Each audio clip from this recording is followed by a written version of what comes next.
मौजपुर में e rickshaw पलटने से मासूम छात्रा की मौत, चालक फरार। दिल्ली के उत्तर पूर्वी जिले के मौजपुर इलाके में आज सुबह एक दर्दनाक हादसा हुआ, जिसमें स्कूल जा रही 8 साल की मासूम छात्रा आशिता परासर की मौत हो गई। थाना जाफराबाद क्षेत्र में ये घटना उस समय घटी जब एक बैटरी रिक्शा अनियंत्रित होकर पहले बाइक से टकराया, फिर पलट गया। हादसे में कई स्कूली बच्चे और एक टीचर रिक्शे में सवार थे, लेकिन आशिता गंभीर रूप से घायल हो गई।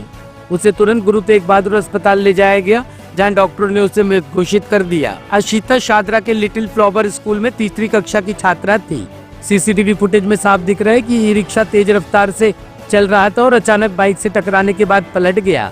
हादसे के बाद अफरा तफरी मच गई और स्थानीय लोगों ने बच्चों को किसी तरह बाहर निकाला। आशिता रिक्शे के नीचे दब गई और उसके सिर पर गंभीर चोटें आई थी। जल्दी से इधर आ जाओ। फोन पे वो बता नहीं पा रही थी, उसकी हालत नहीं थी, बहुत ज्यादा कंफ्यूजन, जगह भी नहीं, एटलीस्ट लोकेशन भी नहीं बता पा रही थी। फिर थोड़ी देर बाद फिर मैंने फोन किया, तब तक ये जीटीवी के लिए निकल चुके थे। मैं जैसे तैसे फटाफट स्कूटी से फिर जीटीवी पहुंचा हूँ, तब जाके जो मैंने हालत देखी है वो अनएक्सपेक्टेबल है। वो ब्लड ही नहीं रुक रहा था। तो अक्सर ही रिक्शा पे जाते हैं, तभी आप भी ले आते हैं बाइक पे? मैं भी चला जाता हूँ, तो मेरा घर पे होता हूँ, ऑफिस नहीं होता है तो मैं भी ले आता हूँ, स्कूटी से ले आते हैं।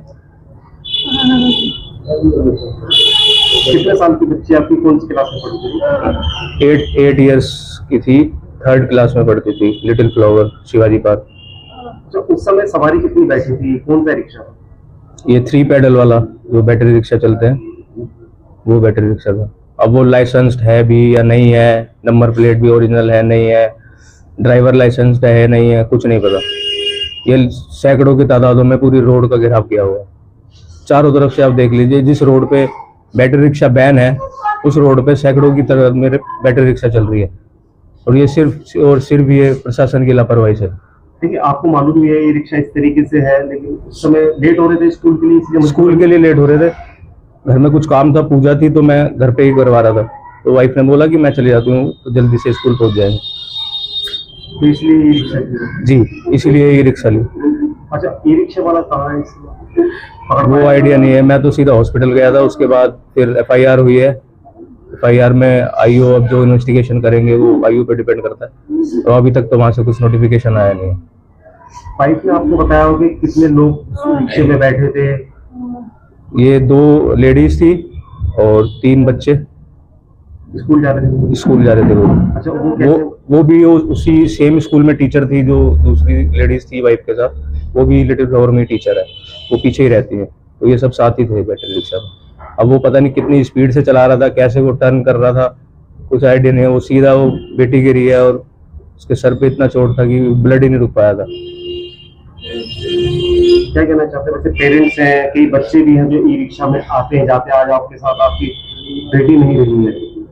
मेरी बस एक ही रिक्वेस्ट है माननीय मुख्यमंत्री जी रेखा गुप्ता जी से, कि जहाँ भी ये बैटरी रिक्शा ओवरलोडेड चल रही हैं, मतलब पूरी दिल्ली में ओवर क्राउडेड हो चुका है ई रिक्शा की वजह से, इसको तुरंत ही बैन किया जाए।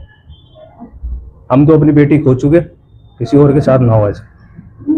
अच्छा, उन परिवार परिजनों से, पेरेंट्स से क्या कहेंगे जो ई रिक्शा में अपने बच्चों को ले आते हैं, और कुछ बच्चे भी ई रिक्शा में बैठ के आते हैं, स्कूल आना जाना उनका होता है? हमारी तो यही विनती है जी, ई रिक्शा का प्रयोग ना करा जाए। इनमें कोई बैलेंस नहीं है, कोई ये लाइसेंस ड्राइवर नहीं है, कोई भी बच्चा ई रिक्शा चला रहा है। जिस तरीके से पता है आपने भी, ई रिक्शा वाले को लाइसेंस नहीं होते, ये लोग कुछ ये सब नशेड़ी हैं, सब सूखा नशा करके, इनको कुछ नहीं पता कि कितने जने बैठे हैं, कहाँ हमें टर्न करना है, कुछ नहीं पता, बस अपना ये सब गंजाड़ी नशेड़ी। अब ये सब जिसको देखो वो ई रिक्शा चलाने लग गया, बिजनेस बना दिया है इसको दिल्ली में। और यहाँ पुलिस की भी बहुत बड़ी लापरवाही सामने आती है। जिस रोड पे रोड नंबर 66 पड़ती है, इस रोड पे फुली 24/7 ई रिक्शा बैन है, वहां पे सैकड़ों की तादाद में ई रिक्शा चलाई जा रही है। इसका जिम्मेदार कौन है?